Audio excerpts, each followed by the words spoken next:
Penn State basketball fans, brace yourself for a long season because there's really not a lot to look forward to, except for one thing.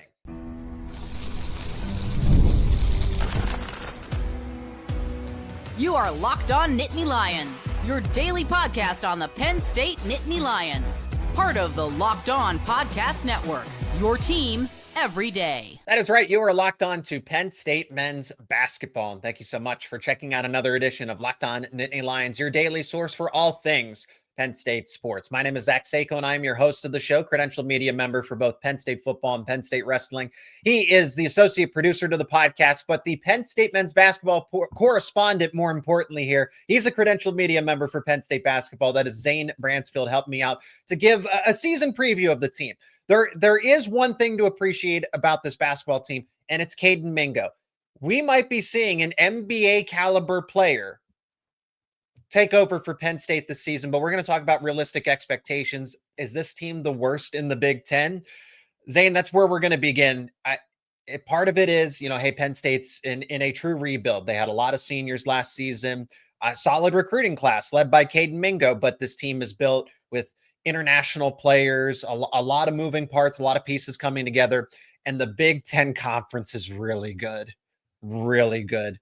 Aside from Rutgers and Minnesota and Penn State, I would say that every other team in the Big Ten has a case to potentially make the NCAA tournament. Not everybody, not all other 15 teams, because there's going to be the attrition of the sport.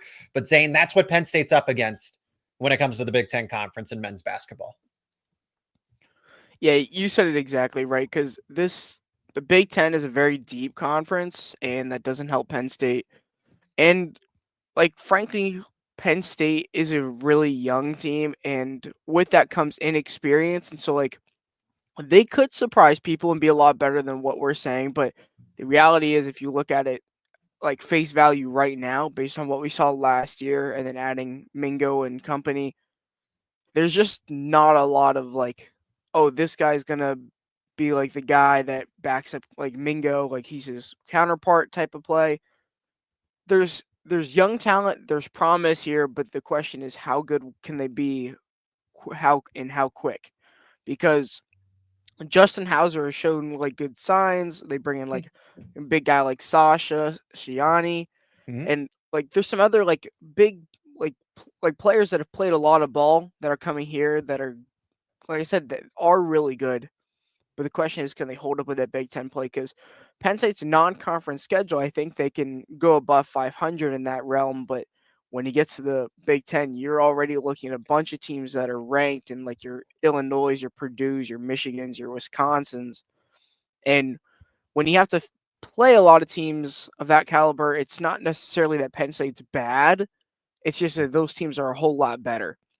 And so, like I said, Penn State could surprise some people, but when you got a young team, you're inexperienced, and frankly, your coach hasn't been able to do a whole lot with some certain pieces even last year before the injuries, it just doesn't make it look like it's going to be a great, pretty picture for the season. Zane, two things stand out to me that you mentioned there. One, that this team is young and it's inexperienced. Yes, this is a complete, total, comprehensive rebuild. Guys coming in from the transfer portal, guys coming in from international basketball, guys coming in from the high school level. It's good to see that they retain players like Freddie DeLeon and Dom Stewart. I think those are good ball players, but you talk about the inexperience, you talk about the chemistry. It's a real uphill battle here.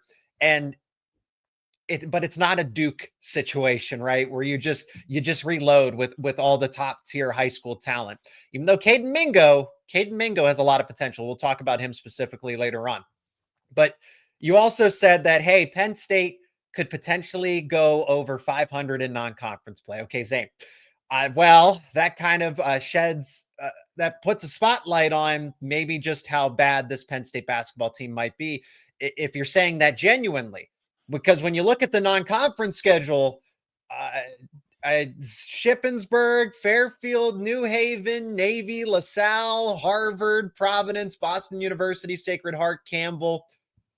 Other than Providence, you would assume that Penn State beats every other team in that non-conference slate. So I think you might be underselling this team when you say that they're going to be around or above 500 to an extent, but that is a concern that, hey, 500 should be a good goal for this team. It shouldn't. Other than Providence, I would naturally expect Penn State to win all of those other games. So this is bad. This is where this team is presently. And they are going to struggle more in the non-conference because of the inexperience, because of the lack of chemistry. Yeah, and unfortunately for them too, those games are like at the beginning of the season. So like you said, you're still building that chemistry and whatnot. And so, like I said, Penn State could easily surprise some people and other guys could take off. And I thought it was interesting the other day with like their Dayton game that they started like it was an exhibition game and they started like Dominic Stewart. Now I'm super high on Dominic Stewart, Good but I player. was just kind of surprised given you got some different pieces moving around here, but he's a good player. You also mentioned Freddie DeLeon, which is big, bringing back a guy who's now going into his third season of college ball. And Mhm. Penn State has a few of those guys that bring some experience. They brought in Josh Reed for that experience. Eli Rice now too, and he's a captain. So it's not that Penn State doesn't have any experience. It's not a lot of it, especially when you're talking about guys that are be on the court. And Mike Rhoades even said like last year they lacked a lot of depth. That was a big reason. Like even before the injuries hit, he was like saying like we didn't have a lot of depth. That's why we struggled so much.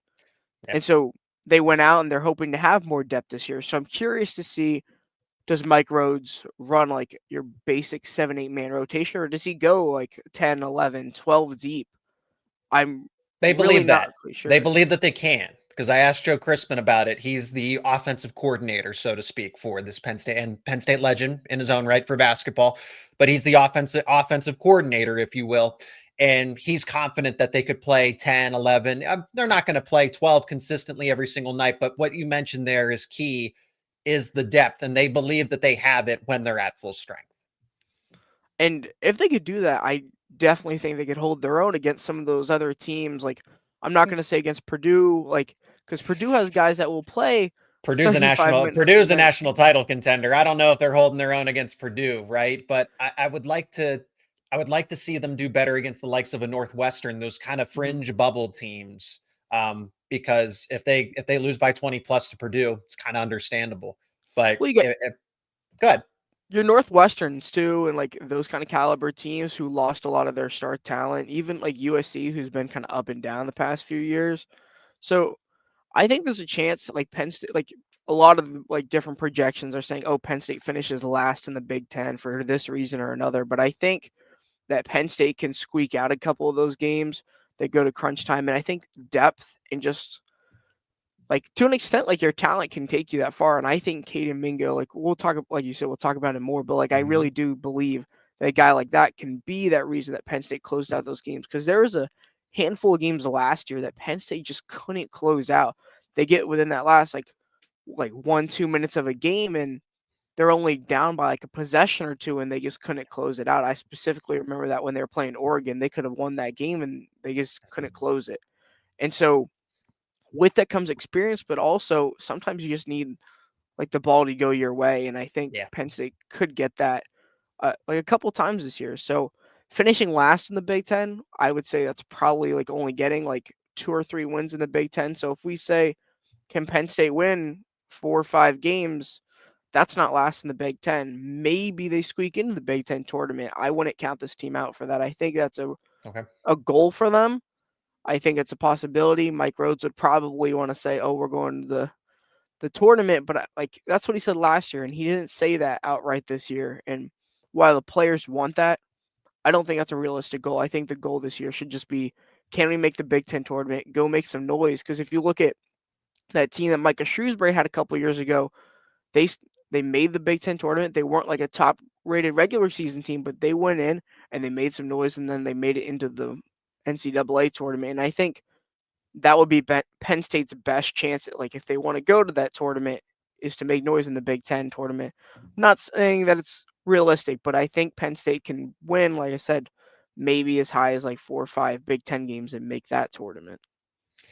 It would take some upsets if they were going to do that. So now let's pivot to Kayden Mingo, because he is the face of this team. And this episode is brought to you by Game Time. We all enjoy college football. The tailgates, the rivalries, the energy in the stands, there's just nothing like it. But let's be real. Actually getting tickets can feel more like a battle than the game itself. Endless queues, hidden fees, prices jumping at checkout. That's why you should use Game Time, the app that gives the advantage back to the fans. It's the easiest way to score last-minute tickets at the best prices with no surprise fees. What you see is what you pay. You can pull up Game Time, and in just a couple of taps, you'll see amazing deals. I'm talking about your favorite college football games for as low as $25. And here's a handy feature. If you've never been to a stadium, if you've never been to a venue, Game Time offers a POV, a point of view, to see what your seats would look like. So there's no second guessing. There's no wondering what your point of view is going to look like. Take the guesswork out of buying college football tickets with Game Time. Download the Game Time app, create an account, use code LOCKEDONCollege for $20 off your first purchase. Terms apply. Again, that is promo code LOCKEDONCOLLEGE for $20 off. Swipe, tap, ticket, go. Download Game Time today. This guy is an NBA caliber player. I think he has the potential to get drafted. I've heard from people that know coaches, know scouts from where he developed, and they say this guy has an NBA game. He has an NBA type of game. So for Penn State fans, something to look forward to is Kayden Mingo and the talent that he brings to this team. I mean, Mike Rhoades said it at Media Day. We're giving the keys to the program essentially to Kayden Mingo, and that's lofty expectations. That's lofty praise for a true freshman and something that Penn State basketball is not routinely used to. I mean, this is definitely uncharted territory to an extent. Now it'd be nice to get Kayden Mingo and then another player that can complement him. That's where I see the dynamic of this team. It's Kayden Mingo, and it seems like everybody else. And that's not to dismiss Freddie DeLeon, Dominic Stewart. Meli Tunka has played a lot of good minutes in international pro basketball. We did not see him play in this exhibition game against Dayton, where Penn State did lose 78-62, just to kind of put it into perspective, just what this team, and Dayton is an NCAA tournament contending type of team, meaning that they will get in, probably maybe make the round of 32 if all goes well. That's kind of their ceiling.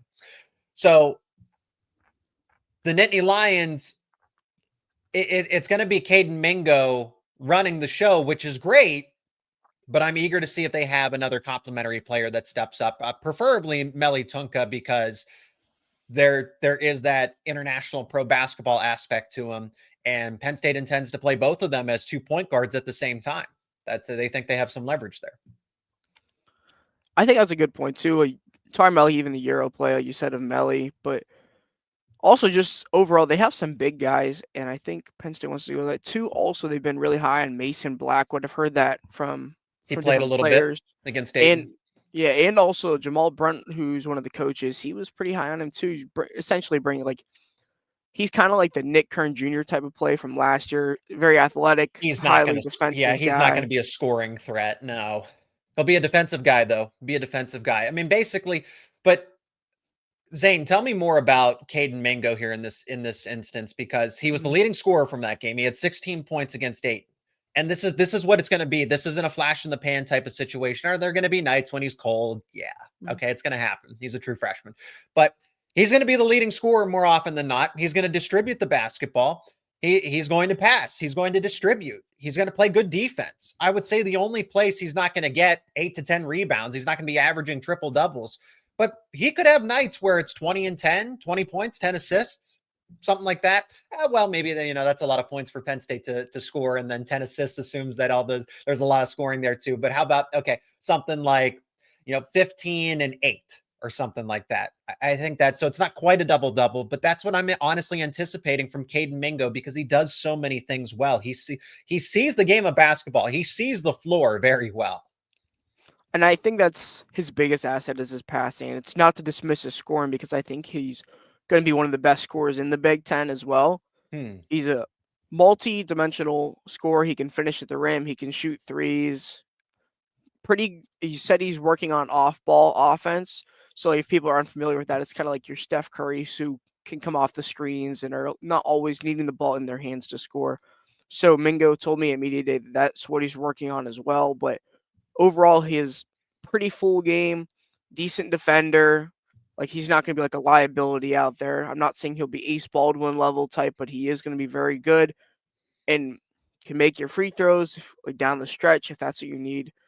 Realistically, Kayden Mingo is the offense is going to live and die at the hands of Kayden Mingo. That's just the reality of it. He's going to be their number one option. He's a Mhm. captain. You already mentioned Mike Rhoades giving him the keys of the offense. This isn't the first time Mike Rhoades has started a freshman, too. I was looking back. Ace Baldwin Jr. even started as a true freshman for Mike Rhoades back in VCU. Kayden Mingo is the full package for Penn State.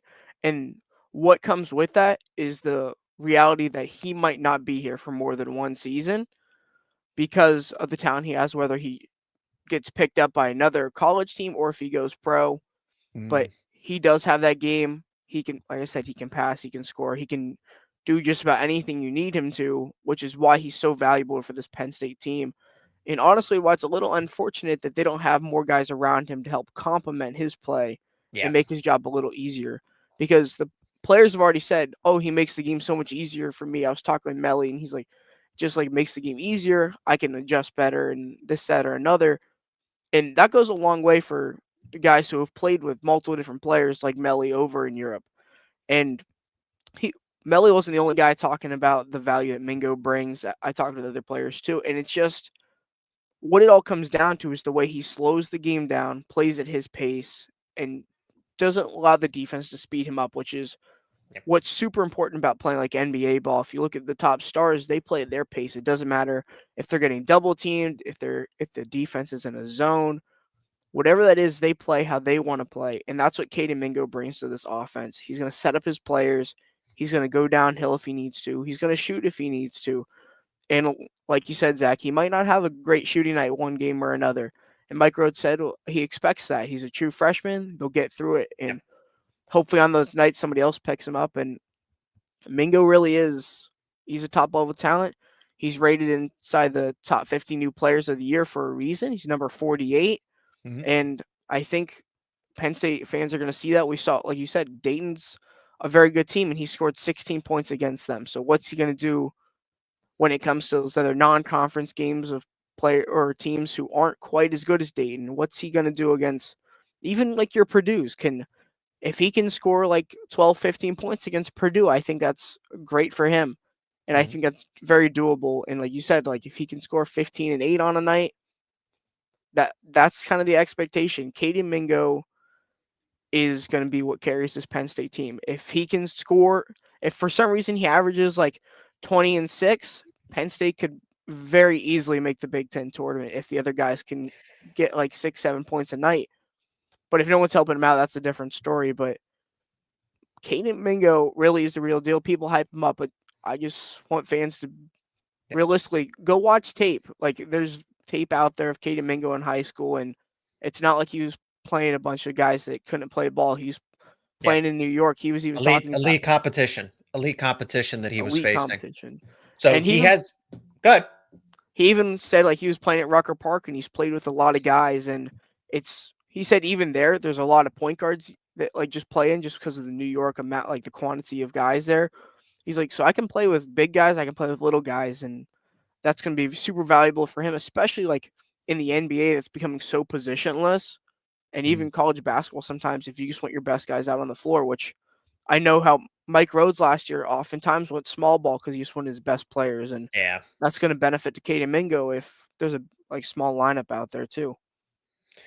Kayden Mingo has an NBA type of game. Very well could be drafted if all things go well. You do have to worry about it with the transfer portal and a team that's looking for a player. If he's not quite ready to go to the NBA after one season, if he's not a one and done, I've been told before, hey, scouts view him as a potential one and done. So that's the kind of talent that he does possess if all goes well. I don't want to put those expectations on a true freshman like that on an 18, 19-year-old player, but that it's new, it's different for Penn State, so it's something to look forward to. Now, Zane, let's get back into the realistic expectations here. I feel like we've outlined them a little bit. That getting into the Big Ten tournament, maybe stealing a win that you shouldn't here and there. But honestly, the realistic expectations are that because injuries are going to happen, as much depth as you have. If you lose a Kayden Mingo, where do you go? Okay, you have Freddie Dilion, you have Dom Stewart who can give you some scoring. I imagine somebody else is going to step up along the way. Meli Tunka, again, we didn't see him in the exhibition against Dayton, but he will help make this team better. I feel like the first two players, your tandems are Tunka and Mingo, and then you go to Dilion and Stewart. After that, I don't know. And this episode is brought to you by FanDuel. The NBA is back, and there's no better place to get in on the action than FanDuel, the official sports betting partner of the NBA. Even if you missed the start of the game or you want to ride the hot hand, FanDuel has live bets on everything from who will score next to fourth quarter comebacks. Plus, you can even combine your live bets into a same game parlay for a shot at a bigger payout. It keeps every game exciting, especially when your team's making the late push.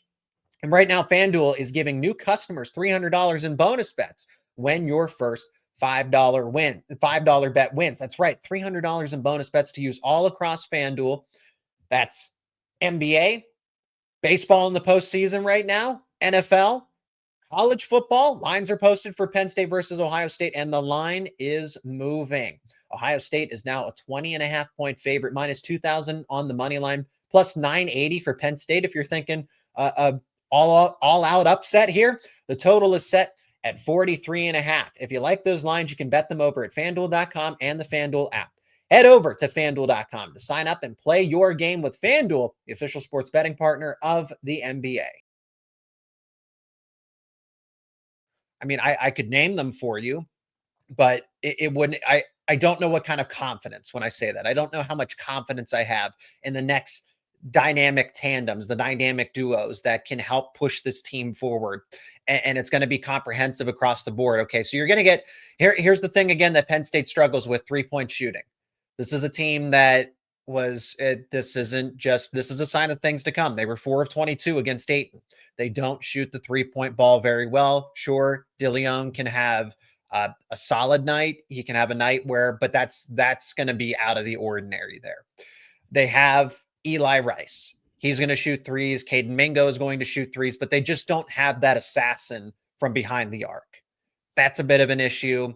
A team that is going to play more up-tempo, right? That's what Joe Crispin wants to do. He's the offensive coordinator. He wants this team to run. They have the speed. They have the depth, which is important. But then here's the thing with the Big Ten, though. A lot of teams have size. The Big Ten is bigger. They have more big men that you have to deal with. And sometimes speed can counteract that, but at the same time, you're just going to get bullied on the glass, and you don't have a Yannick Conan Niederhauser, which would have been great if Penn State could have brought him back. Conan Niederhauser would have been a great re-addition to this team, but he had an NBA game. He was getting drafted in the first round. You weren't going to tell him no. You weren't going to be able to compete with that in NIL. So I'm glad he got the opportunity to do that. The realistic expectations at the end of the day are, hey, be excited about the true freshman Meli Tunka and Kayden Mingo. Be excited to watch them play. Know that Penn State's going to struggle, that the Big Ten is very dominant, and a lot of these teams are looking to get into the Big Ten tournament, the NCAA tournament, aside from Minnesota, Rutgers, and Penn State. I'm not saying that's not the goal. Hey, but expectations, those three teams are more likely to miss than any of the other 15 of the 18 teams in the Big Ten, and that is saying something. I would set the Big Ten conference win total for Penn State probably at 3.5. If they win 3 games, beating Rutgers and beating Minnesota and maybe stealing one that you shouldn't, you catch a team in a bad spot, they're injured or something like that, but you don't know what Penn State's going to have either.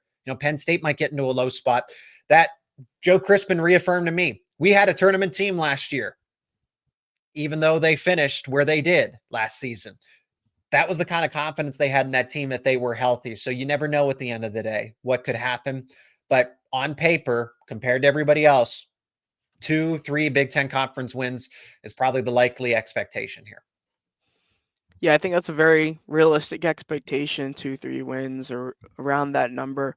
Like you said, you could maybe squeak by a couple other games. That's Penn State's hope. I'm pretty sure they would want to win all the games, which I don't expect. I expect them to say that and want to strive for that, and they should. But realistically, yeah, I think they only really can look at the schedule right now and say, oh, there's 3 wins there that I think they can pull out, maybe 4 or 5 that are on the fringe. And so I think that's kind of what Penn State has this year. They're that fringe Big Ten tournament team with high upside and some young guys. You mentioned 3-point shooting too. They said Dominic Stewart can shoot the ball really well. So I'm curious to see how that plays out for him now getting more minutes this season. And so guys like that their development that we haven't seen in the offseason could surprise some people. And overall, Penn State could just make some noise and do a couple of things. I'm not saying NCAA tournament, but fringe Big Ten tournament team is where I see this team kind of as that, like that low ceiling type. And I think it's very doable, and it's what they should strive for. And I think Penn State fans should be excited for that and be excited in the fact that a guy like Kayden Mingo chose to come to Penn State, and you can watch a guy that's probably going to play professional ball later down the road. Well, now the hope is that you can build around him potentially for multiple seasons. He can maybe, hey, let's, Kayden Mingo stays back another season, continues to develop, and then you're able to build a core around him. So I think where Penn State is, if they can retain a lot of this young talent and not have to go play free agency in the transfer portal again, you might have something to build off this season again, but that's looking so far away. Fans are concerned about the right here, right now. Who cares what 2026, 2027 holds? This team, it's going to be an uphill battle for a majority of the season, unfortunately. That is where we're going to end things on this edition of Locked On Nittany Lions. Appreciate each and every one of you checking out this episode. Let us know your thoughts down in the comments section. If you think Penn State men's basketball is going to be better than what we're setting the expectations for, let us know. Let us know your thoughts. Be a part of the discussion. He is Zane Brancefield, associate producer to the podcast, Penn State men's basketball correspondent. My name is Zach Seyko, your host as always. Zane, thank you so much for the time and appreciate your expertise on the matter.